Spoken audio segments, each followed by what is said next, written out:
Here we're doing a percent of 42% in terms of mainstreaming these core values and principles. But then the question of graft keeps on coming up.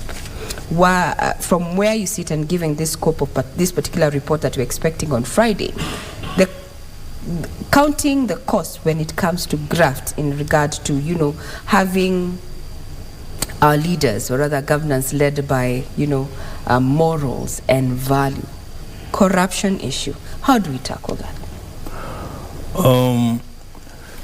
Let me admit that to tackle the issues of morality,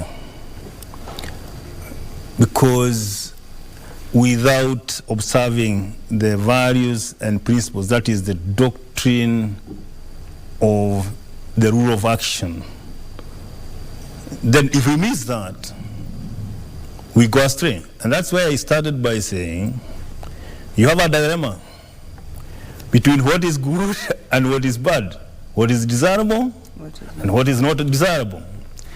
If you work outside the values and principles of the public service as a public officer, then we say you have missed it. You are not compliant. And therefore, the other attendant registrations, they'll take offer from there, and you'll be processed as according to the law. Like, for instance, let me demonstrate it this way. Once a public officer comes to the service, whether you are in a TVET institution, a public university, in an independent office or commission that is under the purview of the commission, a ministry, department, or even an independent commission like Public Service Commission, where I come from, you are supposed to declare you are supposed to declare your financial status. That is what we call the wealth declaration. Yes, well. What we call initial declaration, so that from the onset we know what you have accumulated before you come into the service.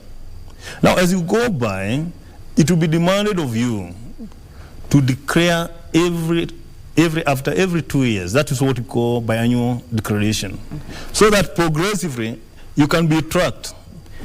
How have you progressed to accumulate your wealth? What is your financial probity? At the end of the day, you can tell an officer who came in, say, like 2020, when he had accumulated only allowance and shillings which was given by the mother or the father, when he was coming to report, now has accumulated this amount, because they are also earning. Yes, true. And they are not prohibited from doing business. It's true. So, but it should be traceable that this is the business that the officer is in, and this is the amount that he has accumulated in terms of asset. And these are the liabilities. If ever he borrowed loan, maybe from a circle, from a bank, it should be traceable. It will be traceable. At the end of the officer in the service, how long he will stay in the office, say, even if you are on contract, like if you join the service today and you came on contract, you are expected to do what we call exit or final wealth declaration. So we should be able to tell how much had you accumulated between that time. The period that now, is in service. In the event there is a misadventure, then the EACC comes in, and other jurisdiction like DCI and the KRA and ARI, that is Asset Recovery Agency, and you should be able to demonstrate this is the much I have. I did not do some illegal facilitation of procurement. You see, I did not receive bribes. I did not do any other thing that is in contravention of the law.